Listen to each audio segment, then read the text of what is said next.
So today I wanted to have a little chat about some of the most prominent issues that people come in to physio with.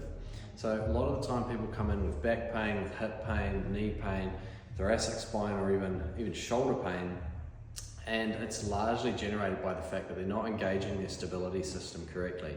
And by that I mean their deep core muscles.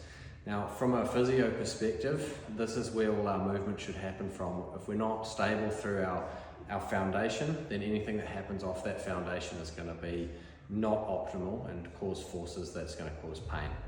So, and also from a yogic perspective, this is the powerhouse, this is our energy center. So if we're not acting from here, then causes problems in the system as well. So today I want to run you through how to get this really strong from the ground up. And it's actually very similar to a lot of the moves that we use in Pilates class.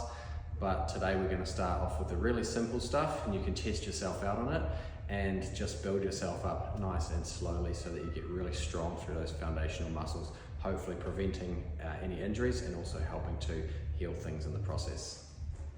So to start off with, we're going to be lying on the back like this with our knees up, feet shoulder width apart, and we just want to be activating this muscle. So we're not loading it up to start with, we're just getting some activation. And for that movement, we're going to be doing a pelvic tilt.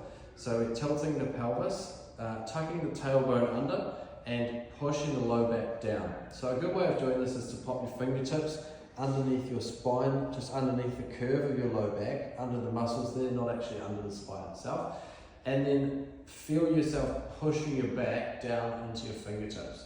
So as the pelvis rotates back this way, the lower back will flatten down onto the floor. So pushing down and then release. Pushing down and then release. So this is the easiest version of the exercise, and it's just to get that muscle actually working. You need to be very careful not to push with the legs, so the legs should be nice and relaxed. You should be able to do that exercise pushing down, and you should be able to give the legs a little bit of a wiggle, and the core should be nice and solid while you're doing that. Alright, so that's level 1.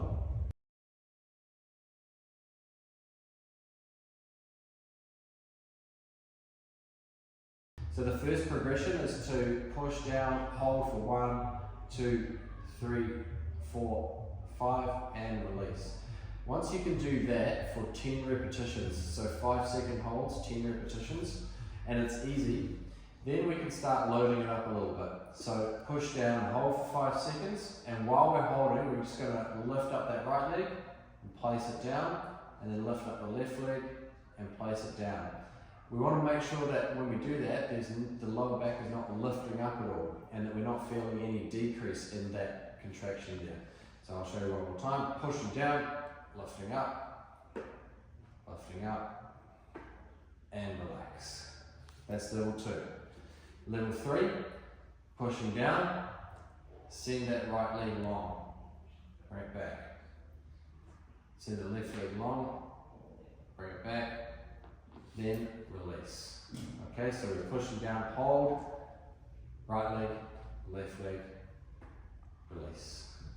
That's stage 3. Okay, once you've mastered stage 3, then you can move on to stage 4, and only once you've mastered stage 3. So stage 4 is to push down again, pushing down with your back, pushing down with your hands, push down, and you lift one leg up, lift the other leg up, so the knees are above the hips at 90 degrees. And we just hold that there, so we'll hold it for 30 seconds. And you might notice that the core starts to shake a little bit during this. Okay, that's good, it shows that it's working. Alright, and this is stage 4, so 30-second hold and then release. And release the low back. Okay, stage 5 we'll be moving on to holding those legs up as they are, okay, and then just sending one leg at a time out and the other. Again, not letting go of that lower back, watching that that is a nice strong contraction the whole time.